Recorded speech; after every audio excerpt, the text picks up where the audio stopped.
नमस्कार।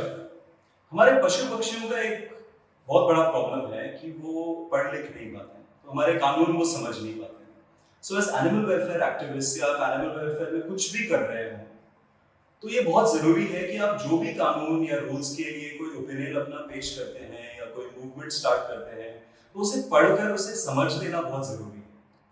तो आइए कुछ डेफिनेशंस और कुछ टर्म्स आज देखते हैं, जिससे हमें थोड़ी सी और क्लैरिटी मिल जाएगी इन इन टर्म्स और इन डेफिनेशंस के ऊपर। तो सबसे पहला टर्म है शेल्टर।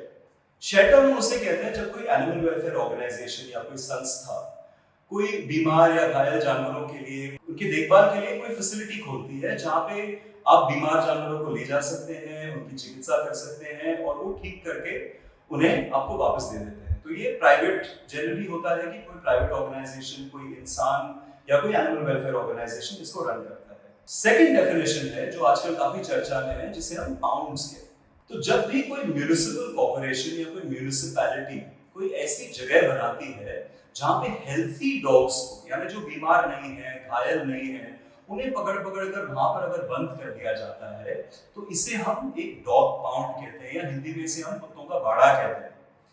तो ये जो है इसे हम डॉग पाउंड कहते हैं। तो ये इसे बहुत जरूरी है ये समझने के लिए कि ये डॉग पाउंड्स जो है वो म्युनिसिपैलिटी द्वारा रन होते हैं या म्युनिसिपल कॉर्पोरेशन द्वारा रन होते हैं, और ये हेल्थी डॉग्स को ले जाकर वहां पर रखते हैं।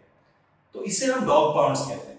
तीसरा जो डेफिनेशन है जो आज चर्चे में आया है, ये है द टर्म इन्फर्मरी। इन्फर्मरी हम उस इंस्टीट्यूशन को कहते हैं जो एनिमल हस्बेंड्री डिपार्टमेंट द्वारा बनाया जाता है, ठीक है। और ये पाउंड नहीं होते हैं। इन्फर्मरीज का मतलब ये होता है कि वो अस्पताल होते हैं, और ये जो अस्पताल है यहाँ पे इन पेशेंट फैसिलिटीज होती है, यानी आप जो बीमार या घायल कुत्ते हैं या जो भी जानवर हैं, सिर्फ कुत्तों के लिए नहीं बाकी जानवरों के लिए भी होता है, उन्हें वहां ले जाया जाकर उनका ऑपरेशन किया जा सकता है या उनकी जो मरहम पट्टी करनी होती है वो किया जा सकता है। और इसके तीन प्राइमरी पर्पसेस हैं। एक तो ये कि जो होमलेस एनिमल्स हैं, यानी जो जिसका कोई ओनर नहीं है, ठीक है। कई बार ऐसा होता है कि आप सड़क पर कोई घायल कुत्ते को देखते हैं और आपको ये पता नहीं होता है कि उसको कहाँ ले जाना है, राइट। और उसका कोई मालिक नहीं होता, तो उसके लिए कोई खर्च करने के लिए भी कई बार लोगों के पास पैसे नहीं होते हैं। तो ऐसे जानवरों के लिए एक इंस्टीट्यूशन बनाया जाता है जिसे हम इन्फर्मरी कहते हैं, जहाँ पे आप जानवरों का इलाज करने के लिए उन्हें छोड़ सकते हैं और इलाज के बाद उन्हें रिलीज कर दिया जाता है। यहाँ पर कोई हेल्थी एनिमल को नहीं रखा जाता है, विद एन एक्सेप्शन जो मैं आपको बताऊंगा। सेकंड, तो ये जानवर या तो घायल हो सकते हैं या बीमार हो सकते हैं, यानी उनका फिजिकल इंजरी हो सकता है, जैसे कोई वुंड है, जैसे कोई गाड़ी ने मार दिया उन्हें, या कोई कोई फिजिकल डिसेबिलिटी है या वुंड है, या वो बीमार हो सकते हैं, जैसे उन्हें कोई वायरल इन्फेक्शन हो गया या बैक्टीरियल इन्फेक्शन हो गया। दोनों केसेस में आप उन्हें इन्फर्मरीज ले जा सकते हैं। तीसरा जो है ये इन्फर्मरी का काम, वो है केस प्रॉपर्टी एनिमल्स को रखने के लिए, यानी आपने मान लीजिए कि किसी भी जानवर को एक क्रूअल्टी सिचुएशन से बचाया और वहां पे आपने बकायदा कानूनन एफआईआर दर्ज किया और उसका एक कोर्ट केस चल रहा है। हमने एक कोर्ट केस जाफराबाद का फाइल किया था, और कई सारे कोर्ट केसेस हम लोग फाइल करते हैं, और उसमें क्या होता है कि कई साल निकल जाते हैं कई बार वो कोर्ट को फैसला सुनाने में कि जिस जो आरोपी है उसने सही में वो अत्याचार उस जानवर के साथ किया था या नहीं। तो इस दौरान उस जानवर को कहीं ना कहीं रखना पड़ता है, और कई बार ये सिर्फ कुत्तों की बात नहीं हो रही है, यहाँ पे गाय भी होते हैं, भैंस भी होते हैं, बकरे होते हैं, ऑल काइंड्स ऑफ एनिमल्स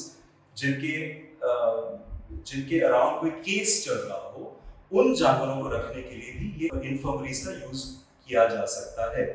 और इनफैक्ट रेकमेंडेड है prevention of cruelty to animals act के सेक्शन 35 में भी।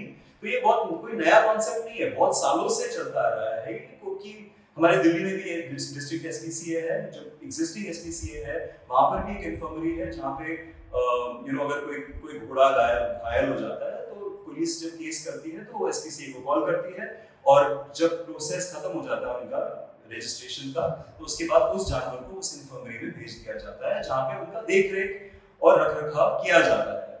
और इसमें जो फंड्स हैं वो भी सरकार की तरफ से आती हैं। So this is one of the best provisions possible for the care and maintenance of animals, चाहे वो injured animals हो, चाहे वो sick animals हो, चाहे वो case property animals हो, यानी जिन animals पर cruelty का कोई केस चल रहा हो, जिन animals पर cruelty किया गया हो और उनके जो आरोपी हैं उन पे केस चल रहा हो, उन जानवरों को रखा जा सके, तो इसे हम इन्फर्मरी कहते हैं।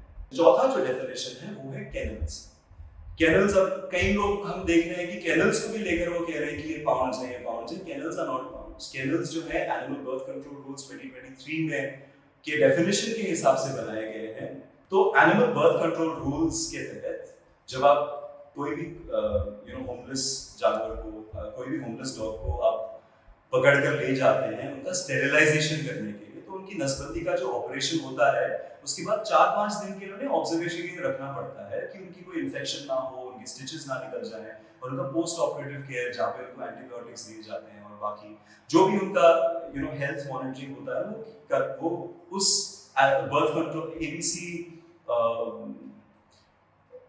जो भी प्रोसीजर्स हैं वो एबीसी सेंटर में जो भी एनजीओ कर रही है या जो म्युनिसिपल कॉर्पोरेशन कर रही है उन्हें वो प्रोसीजर्स फॉलो करने होते हैं। तो इसके लिए उन कुत्तों को रखने के लिए कुछ केनल्स बनाए जाते हैं, तो ये पाउंड्स नहीं है, right? So important thing to understand is that जो शेल्टर्स हैं वो प्राइवेट ऑर्गेनाइजेशंस रन करती हैं, एनजीओस रन करती हैं, these are very good for animals.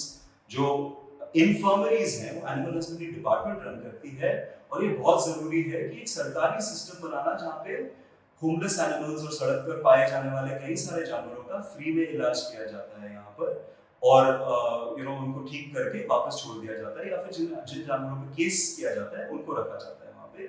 और तीसरा है केनल्स, जहाँ पे एनिमल बर्थ कंट्रोल प्रोसीजर के दौरान उनके ऑपरेशन के बाद 4-5 दिन के लिए उन्हें उन केनल्स पे रखना होता है, और 4-5 दिन के बाद उन्हें रिलीज कर दिया जाता है। और इसमें एबीसी रूल्स 2023 के तहत बहुत सारे गाइडलाइंस हैं, बहुत सारे रिकॉर्ड्स हैं जो हर एबीसी सेंटर को रखने होते हैं, और एबीसी मॉनिटरिंग कमेटी उसे इवैल्यूएट करती है। तो इसमें मॉनिटरिंग की बहुत जरूरत है, लेकिन ये पाउंड्स नहीं है और इनकी बहुत जरूरत है, ठीक है?